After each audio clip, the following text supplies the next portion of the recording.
Hi hello friends, welcome to Deepa kitchen. ಬೆಳಗಿನ ಬ್ರೇಕ್ಫಾಸ್ಟಿಗಾಗಲಿ ಅಥವಾ ಮಕ್ಕಳ ಟಿಫಿನ್ ಬಾಕ್ಸಿಗಾಗಲಿ ಏನಾದರೂ ಜಲ್ದಿ ಮಾಡ್ಬೇಕು ಅನ್ಕೊಂಡಿದ್ದೆ ಅಂದ್ರೆ ಗ್ಯಾರಂಟಿ ಈ ರೆಸಿಪಿನ ಟ್ರೈ ಮಾಡ್ರಿ. ಬರೀ ಚೀಸ್ ಪನ್ನೀರ್ ಉತ್ಪಮ್ ಹೆಂಗೆ ಮಾಡೋದಂತ ಹೇಳಿ ಇವತ್ತಿನ ವಿಡಿಯೋದಾಗ ನಿಮ್ಮ ಜೊತೆ ಶೇರ್ ಮಾಡತ್ತೀನಿ ನೋಡ್ರಿ. ಇಲ್ಲಿ ನೋಡ್ರಿ 1 ಕಪ್ ಆಗೋಷ್ಟು ರೇಷನ್ ಅಕ್ಕಿ ಹಾಕೊಂಡಿನ್ರಿ. 1 ಗ್ಲಾಸ್ ಆಗೋಷ್ಟು ಅವಲಕ್ಕಿ ಕೂಡ ಹಾಕೊಂಡಿನ್ರಿ. ಇದು ನೀವು ಗಟ್ಟಿ ಅವಲಕ್ಕಿ ಕೂಡ ಹಾಕೊಂಡ್ರು ಬರ್ತೈತ್ರಿ ಅಥವಾ ತೆಳು ಅವಲಕ್ಕಿ ಹಾಕೊಂಡ್ರು ಬರ್ತೈತಿ ನೋಡ್ರಿ.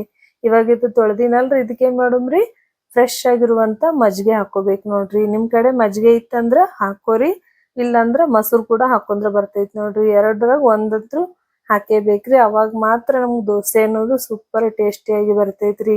ನೆಕ್ಸ್ಟ್ ಏನ್ ಮಾಡುಮ್ರಿ, ಇದನ್ನ ಒಂದ್ 5 ರಿಂದ 6 ಅವರ್ ನೆನೆಸ್ಬೇಕು ನೋಡ್ರಿ. ಇವಾಗ ನೋಡ್ರಿ ಇದೆಲ್ಲ ನೆಂದೈತ್ರಿ. ನಾನು ಮಿಕ್ಸಿ ಜಾರ್ ಒಳಗೆ ಹಾಕೊಂಡು ಸಾಫ್ಟ್ ಆಗಿ ಇದನ್ನ ರುಬ್ಕೋಬೇಕು ನೋಡ್ರಿ. ಯಾವ ರೀತಿ ಅಂದ್ರ ದೋಸೆ ಹಿಟ್ಟು ಹೆಂಗ್ ರುಬ್ತೇವಲ್ರಿ ಅದೇ ತರನೇ ರುಬ್ಕೋಬೇಕು ನೋಡ್ರಿ. ಇವಾಗ ಇದನ್ನೊಂದ್ ಬೌಲ್ದಾಗ ತೆಗ್ದಿಡತ್ತೀನ್ರಿ. ಇದನ್ನ ಓವರ್ ನೈಟ್ ನೆನ್ಯಾಕ್ ಬಿಡ್ಬೇಕು ನೋಡ್ರಿ. ಇವಾಗ ನೋಡ್ರಿ ಹಿಟ್ಟು ಅನ್ನೋದು ಯಾವ ರೀತಿ ಉಬ್ಬೈತೆ ಅಂತ ಹೇಳಿ ಯಾವುದೇ ಕಾರಣಕ್ಕೂ ಏನೂ ಅಲ್ಲಿ ಸೋಡಾ ಅಲ್ಲಿ ಏನೂ ಹಾಕಿಲ್ರಿ ನಾವ್, ಅಂದ್ರೂ ಕೂಡ ಹಿಟ್ಟು ಯಾವ ರೀತಿ ಉಬ್ಬ್ ಬಂದೈತೆ ಅಂತ ಹೇಳಿ ನೀವು ನೋಡ್ತಾ ಇರ್ಬೋದ್ರಿ. ನೆಕ್ಸ್ಟ್ ನಾವು ದೋಸೆ ಮಾಡಕ್ ಎಷ್ಟು ಬೇಕಷ್ಟು ಹಿಟ್ಟು ಸೈಡಿಗೆ ತಗೊಂಡು ಅದಕ್ಕೆ ರುಚಿಗೆ ತಕ್ಕಷ್ಟು ಉಪ್ಪು ಹಾಕೊಂಡು ಮಿಕ್ಸ್ ಮಾಡ್ಕೊಳತ್ತೀನಿ ನೋಡ್ರಿ.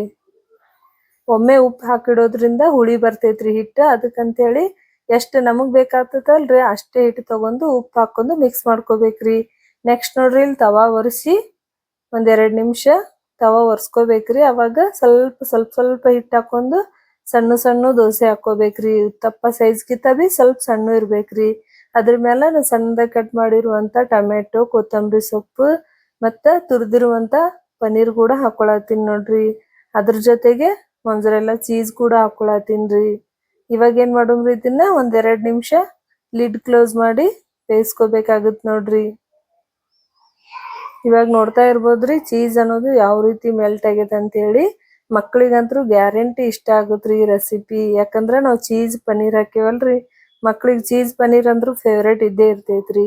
ಇವಾಗ ನೋಡ್ರಿ ಇದು ರೆಡಿ ಐತ್ರಿ, ನಾವು ಸರ್ವ್ ಮಾಡ್ಕೊಳುವಂತ್ರಿ. ನನ್ನ ರೆಸಿಪಿ ನಿಮಗೆ ಇಷ್ಟ ಆಯ್ತಂದ್ರ ಮರಿಲಾರ್ದೆ ಲೈಕ್ ಮಾಡ್ರಿ, ಹಾಗೆ ಚಾನಲ್ ಸಬ್ಸ್ಕ್ರೈಬ್ ಕೂಡ ಮಾಡ್ರಿ.